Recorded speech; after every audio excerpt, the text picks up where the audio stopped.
The FedLife podcast is presented by Serving Those Who Serve, a fiduciary, fee-based financial planning firm serving federal government employees and retirees all over the country. This podcast is for informational purposes only and is not intended to be taken as financial advice. All listeners should consult their personal advisors before taking any action. The opinions expressed by our hosts are their own and do not reflect the views, policies, or position of Raymond James.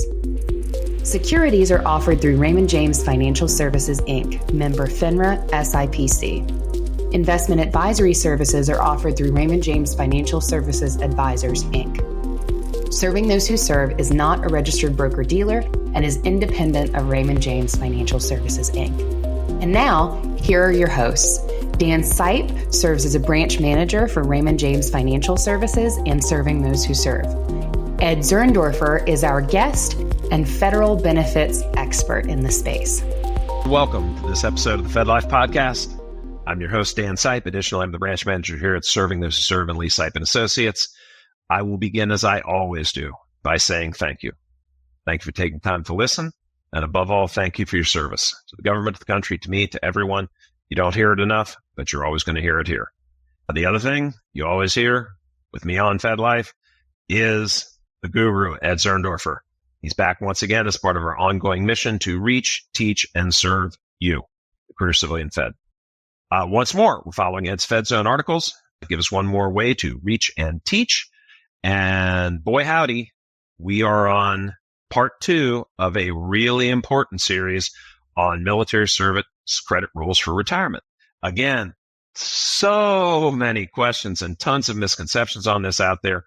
And we see so many situations where people just didn't have the information and they wish they had. So that's why we're doing this. So I'm counting on everybody who is watching these, share them, because this is important stuff. So we now are diving into the deposit side of getting that civilian credit for military time, which is so important. So Ed, let's begin with CSRS because we never forget them. What's the deposit formula here? So if you are a CSRS employee with prior military service, or let me just point out that if you are an employee and you go on active duty or in the reserves, you can make a deposit as well. So it's not just when you enter federal service, you can make that deposit.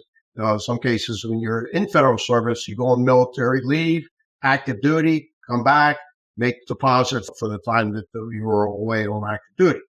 So if you are a CSRS employee, that deposit is equal to 7% of your total base pay, which you earned while you're on active duty. 7% of your total base pay. And why is it 7%? Because when you are a CSRS employee, Dan, your contribution every 2 weeks from your paycheck, a CSRS employee contributes 7% of his or her paycheck, the gross of the wages, I'd say, of that pay period, gross wages. 7% is deducted and deposited into the CSRS Retirement and Disability Fund. So it makes sense that it's 7%, because that's what you're trying to get credit for, both eligibility purposes to retire under CSRS and in the computation of your CSRS annuity. Gotcha.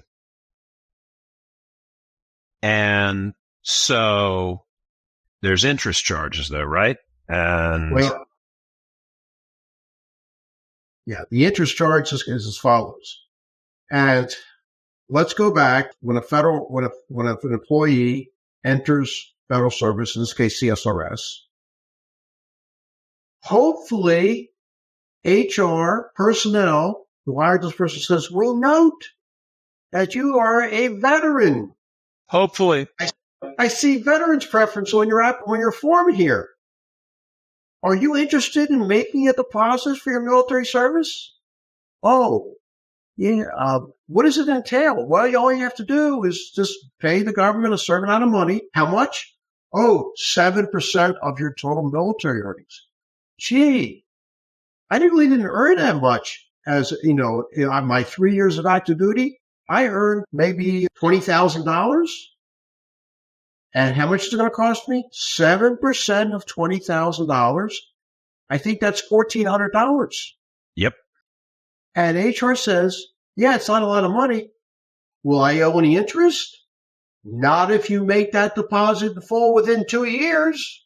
You got 2 years. And you don't have to do it all at once. You can do it in installments. I mean, what's $1,400? What's not to over like? 2 years.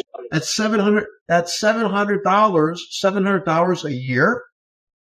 I think that's what about less than $2 a day? Yep. About $1 and change a day. I think that's very affordable. But Dan, I hate to break the news to you, but many veterans, and this includes, we're going to talk about FERS, don't get the word right away. You're right. They find out from a friend about this deposit. They rush back to HR. Why didn't you tell me about it? Oh, I forgot. And I didn't, it wasn't on my checklist.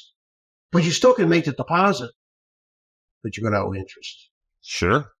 And the interest starts at the later of 2 years from when they were hired or October 1st, 1985. Gotcha. Absolutely. Gotcha. And some of the interest charges ain't pretty, Dan. Oh, I know. I know. Ed, you know as well as I do, we have our Part 2 process. People attend their webinars, and they're looking for that personalized education. They'll sign up for Part 2, and we're the ones telling them, did you know that you could buy in your military service? And, oh, I didn't know that. And then we help them, understand what the deposit will be and what the interest charges might be.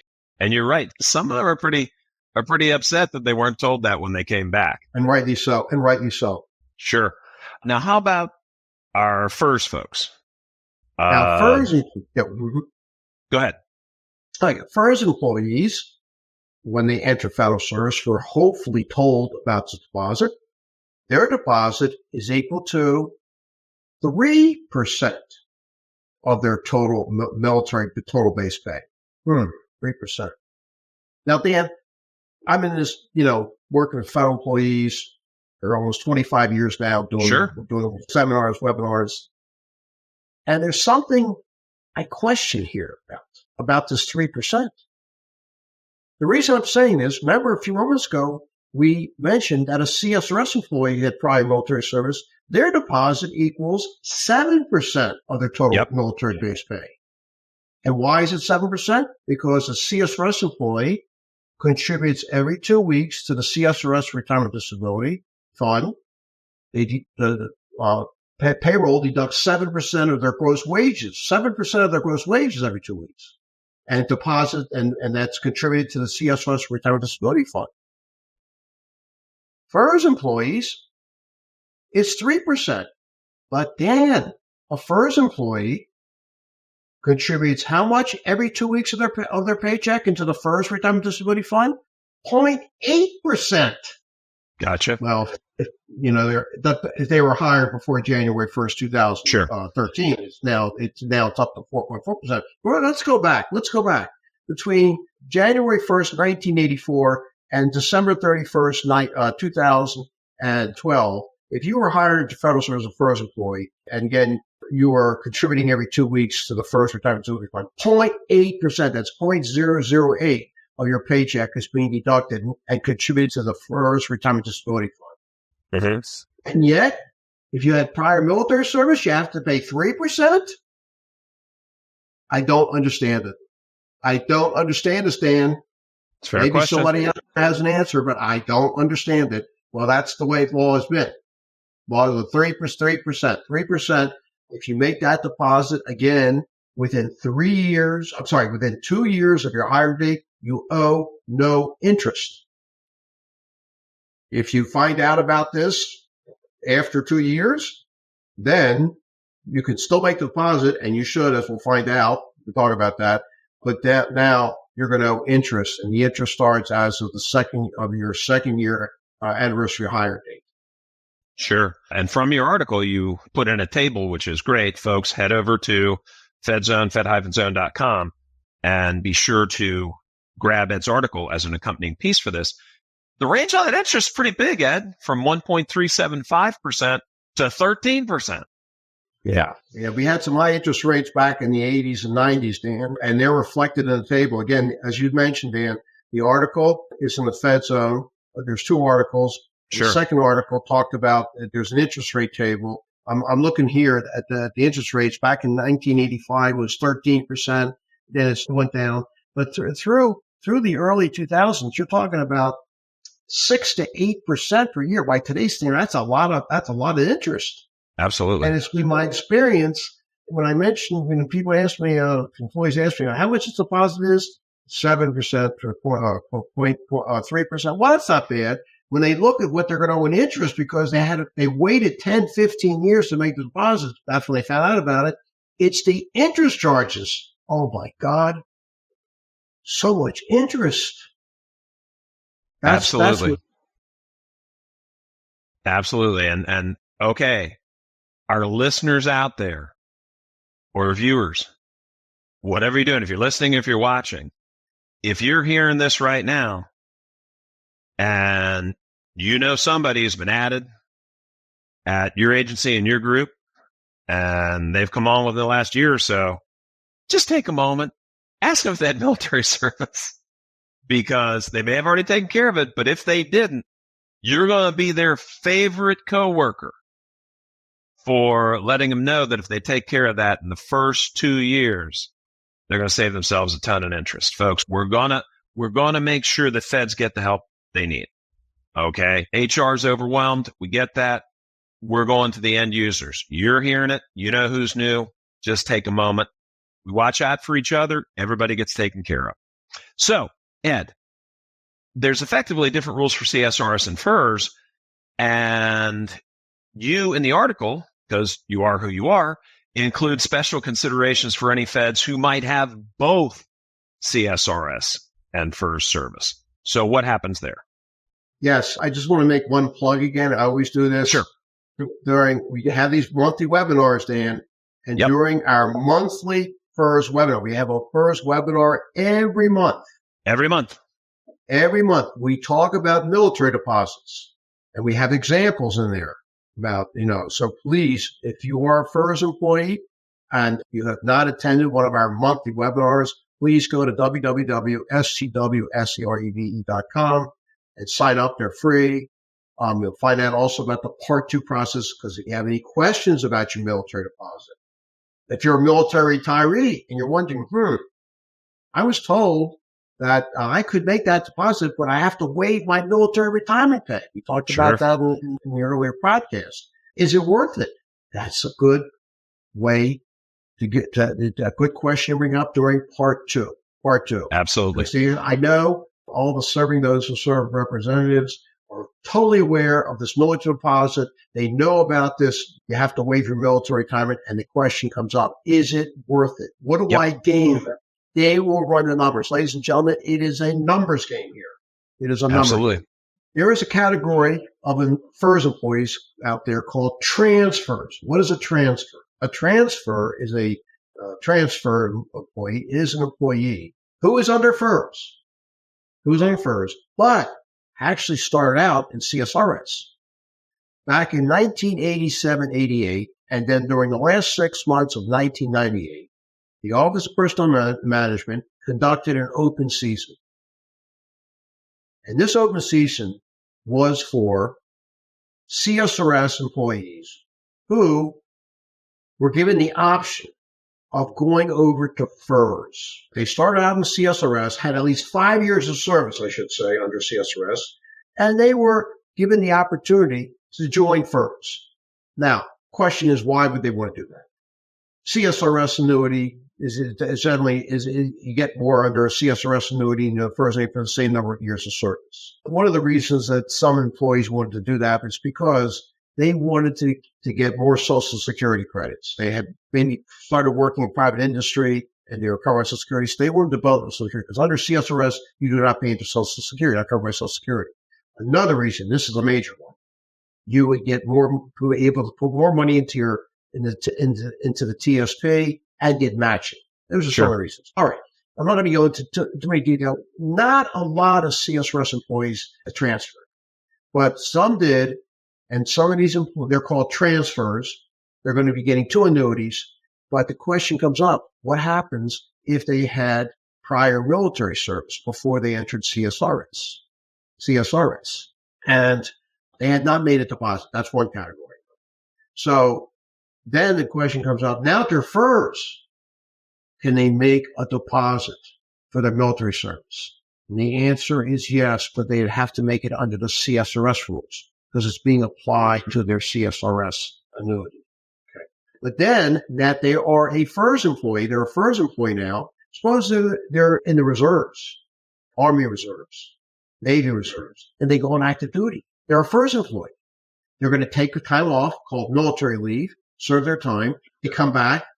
They want to make a military deposit. Then they got to do it under the FERS rules, not the CSRS rules, because now they're covered by FERS. Gotcha. Unfortunately, there have been mistakes here.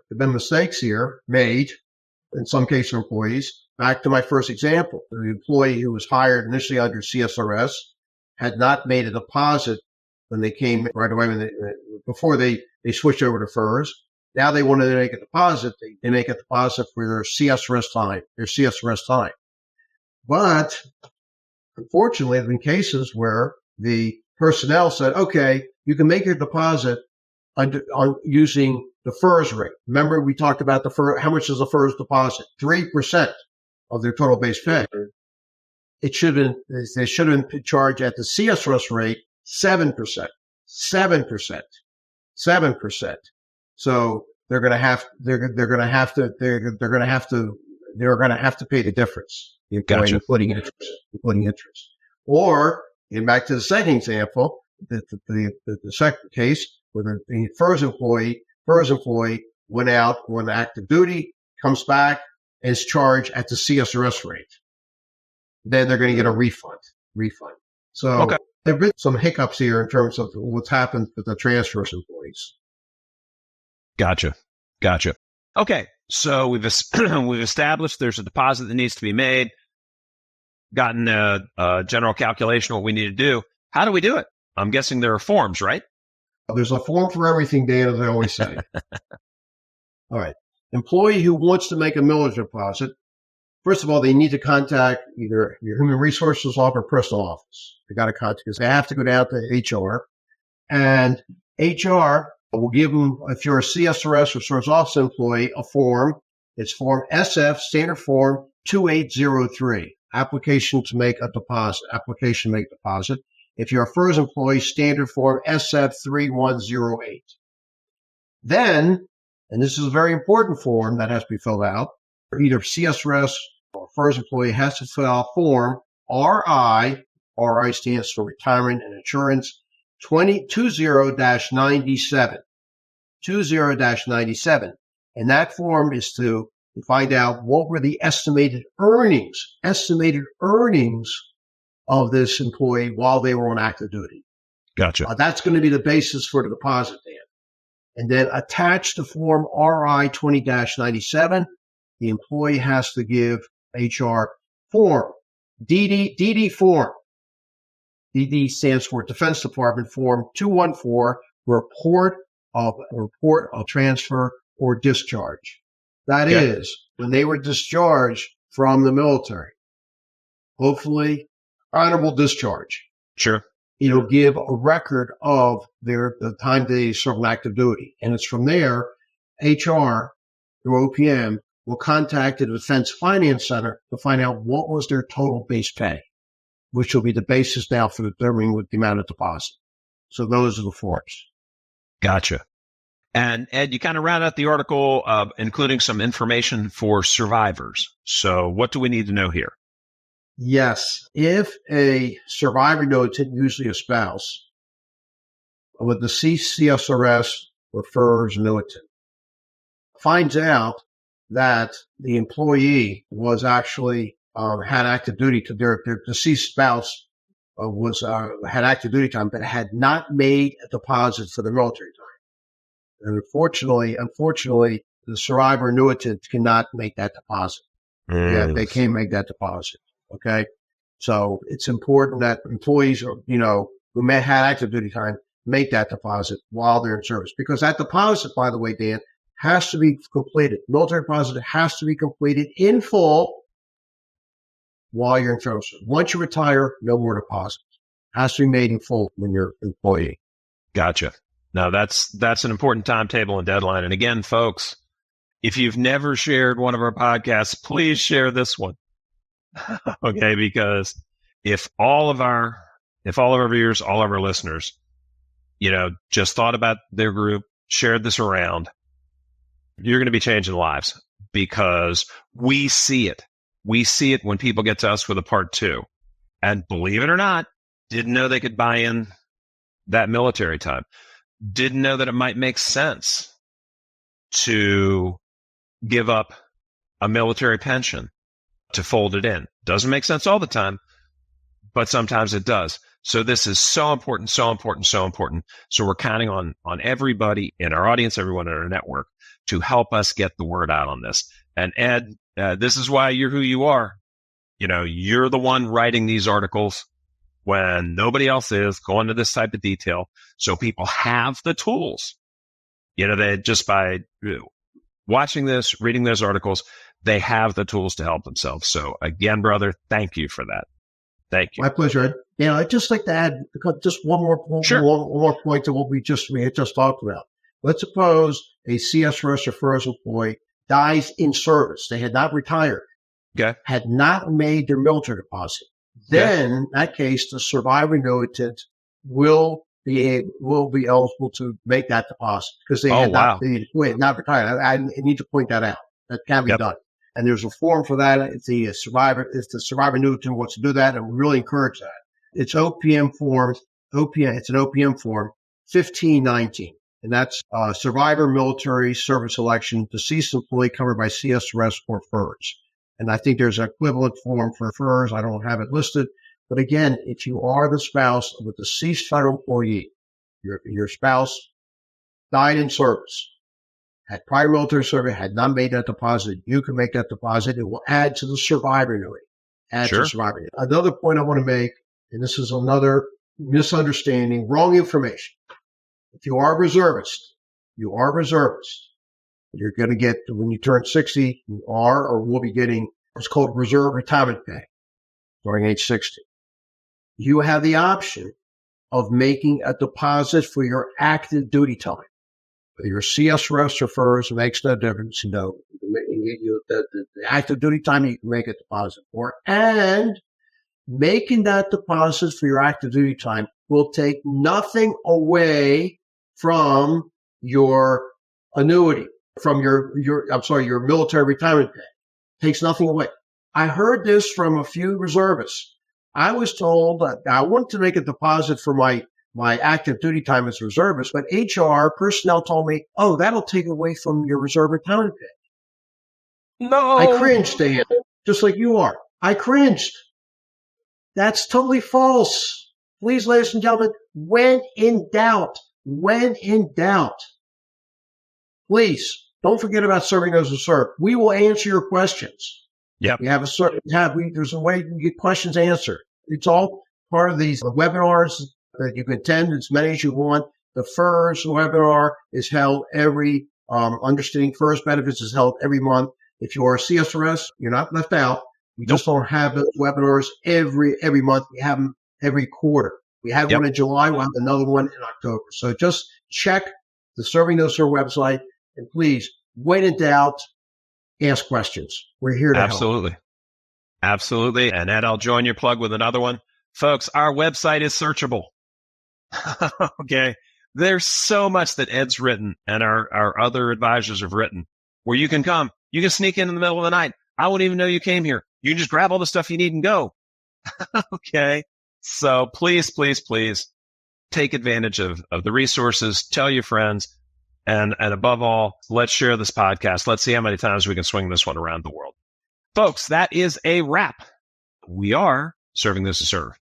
So be sure to subscribe to this podcast on our YouTube channel. Hit that subscribe button and Spotify. And remember to share it with your friends and strangers. Lots of strangers this go around. And don't forget those live webinars Ed mentioned every week. Every single week, we come right to you with it. We'll bring Ed right into your office to teach you or off your phone, whatever works for you. go to swserve.com. You'll see the blue webinar button. Touch it. It turns red. Click it. You go to the whole menu. The guru will come to you, reach you where you are, teach you where you are, serve you where you are. Sign up for all of them and share them with friends. They will thank you. Read Ed's article, this one, and never miss them at swserve.com, FedZone, fed-zone.com, and don't miss out. So, saying goodbye today for Ed, the crew at Serving Those Who Serve, and me, Dan Sipe. Good luck, Godspeed, and above all, please, please, please remember it's your FedLife. Make it a great one because you deserve it. Stay well, everybody. We are out.